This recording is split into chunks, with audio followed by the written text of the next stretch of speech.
Good day po sa inyong lahat. Welcome na naman sa another episode ng ating vlog. Ayan. Na kung saan ang topic natin for today ay tungkol sa message ng isa sa mga subscriber natin na nag-avail ng ating RTL at battery cages. Ayan, so sila ay from Nueva Ecija. Yan. And then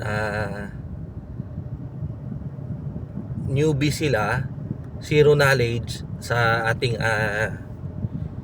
negosyong paitloging manok, na nagka-interest dahil lang sa as usual na yung napapadaan lang yung mga vlog natin dyan sa inyo, dyan sa inyong YouTube. Kapag kayo ay nanonood, kapag kayo nasa YouTube, yun, kagaya nyo rin sila na napadaan lang yung ating page at sila ay nagka-interest, nanood sila ng ating mga vlog hanggang sa sila ay nagka-interest. Yan. And then nung nagka-interest sila, sinubukan nila tayong i-chat, nag-inquire kung paano yung sistema. Ayan, so tinuruan natin sila na gumawa ng poultry house. So tinanong po nila yung sukat ng kanilang gagawin. So basically yung sukat ng pang 1,008 heads capacity ay nasa 11 feet ang lapad at 71 feet ang haba. Ayan. So sila ay nagpagawa ng ganon. Medyo nasobrahan nila ng konti, kaya parang 1,036, parang ganon yung kumasya. So pinasagad nila yon hanggang sa yun, ininstaller natin ng battery cages, diniliberan natin sila ng RTL last year pa to, last year. And then ano pa ba, hanggang sa na-deliver natin, na-install natin yung cages, na-deliver natin yung RTL, hanggang sa nagtatanong-tanong sila kagaya nung kung ano yung mga dapat gawin, kung anong dapat ipainom. So sinabihan natin sila na painumin ng enrofloxacin as antibiotics, vitamins, purgahin, painumin ng CXD3. So dyan lang naman umiikot yung mga gamot natin, paikot-ikot lang yan. Mahaba-haba lang yung pagpapainom natin ng vitamins, and then actually diretso, and then kung kinakailangan lang na i-antibiotics natin sila at least 5 days a month, so ganon, mag antibiotics tayo. Kung kinakailangan nating mag CXD3 kapag nakikita nyo na yung kanilang pupo ay may kulay green na, so yan yung mga simptomas na possible malaria. Ayan, so ganun lang po, tinuruan natin sila hanggang sa nangitlog yung manok nila. Tuwang-tuwa si ma'am, siya nga pala, si shout out kay Ma'am Daisy. Teacher po sila by profession. Ayan, so hanggang sa nangitlog, ina-update niya tayo, bakit daw may itlog na malaki, jumbo kaagad, parang 76 grams. So sabi ko, talagang ganyan, meron at meron. Kahit na bata pa, parang abnormality, biglang may nangingitlog ng malaki. Ayan, hanggang sa syempre newbie sila, so natututo sila every time na mag-chat sila sa atin. Tapos nung mga nakaraang araw, nag-send na naman sila ng picture ng itlog, nasa timbangan 105 grams. So sobrang laki noon, super jumbo. Sabi ko nga kay ma'am ng pabiro, mabuti ma'am buhay pa yung nangitlog niyan, kako, di ba? Sobrang laki nung kanyang inilabas na itlog. Ayan. So sabog yung kanyang puwet. Ayan. So hindi naman daw, buhay naman daw. Ayan.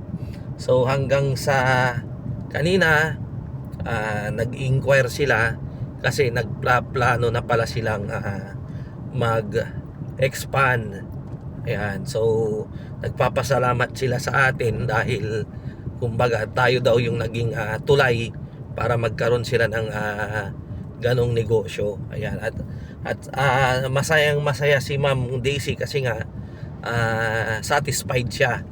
Ayan, so bigla na lang nag-ano sa isipan ko. Tinanong ko ngayon kung kumusta na yung kanilang manok. Tinanong ko kung magkano na yung production. So sabi ni Ma'am, nasa 95 to 96% daw yung kanilang production. So natuwa ako, nagulat ako kasi ang galing nila, ang galing nila. So from newbie to masasabi ko na expert na, magaling na. Ngayon, bakit ganon? Ano yung Syempre unang-una dahil hands-on sila. Nakatutok sila dun sa mga manok nila. Tinatrato talaga nila na na talagang pet, parang hobby nila. So lahat ng pangangailangan ay kanilang binibigay, ginagawa yung mga dapat gawin. Ayan, so kaya nga sila ay nagplano ng magpaitlog ng second batch nila. Plano na nilang magpagawa. So sabi ko, binigay ko yung schedule kung kailan tayo may available. Ayan. So yun palang manok nila, tinanong kong mabuti. And then sinabi nila na may 6% na daw na mortality.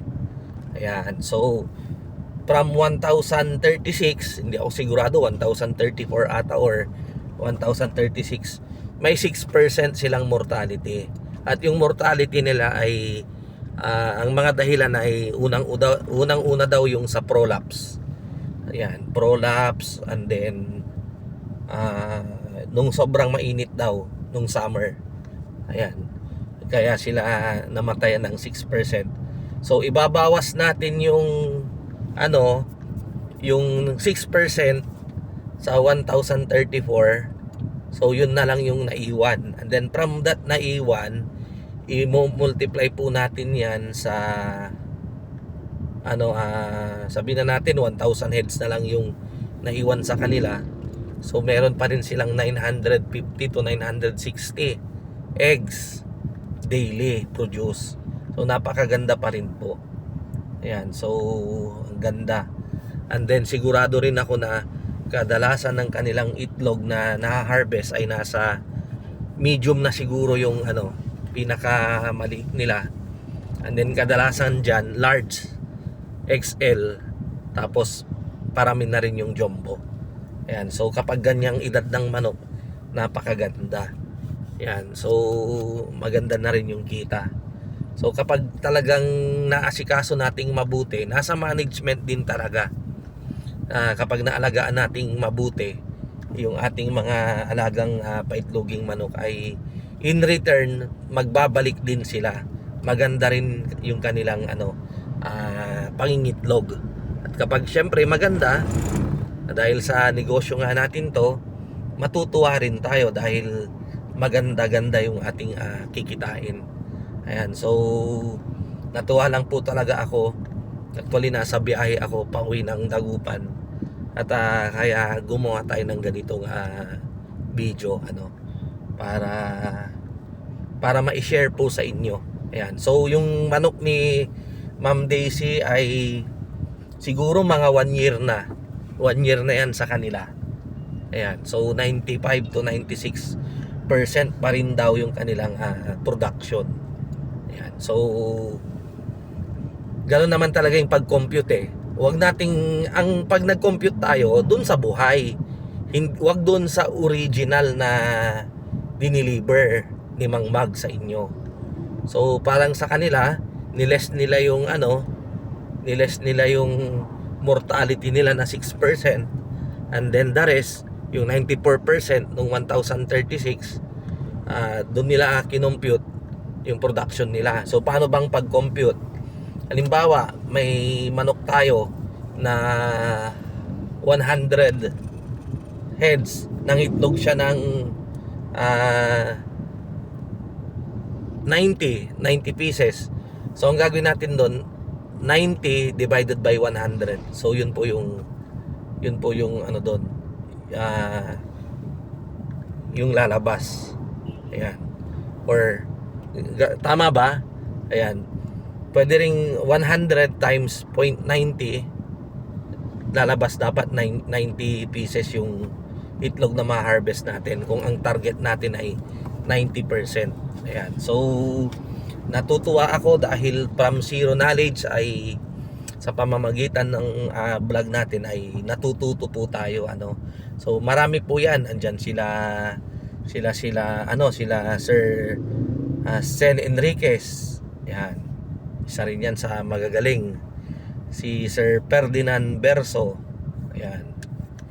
So shout out na rin dun sa mga avid natin viewer. Sa inyo pong lahat na nanonood, pati yung mga OFW, mga silent viewer na palaging nandyan lang nanonood tuwing may update tayo na may upload tayo na bago. Ayan. So maraming salamat po. Hanggang sa muli, kita po ulit tayo sa susunod nating mga vlog. God bless po. Mabuhay.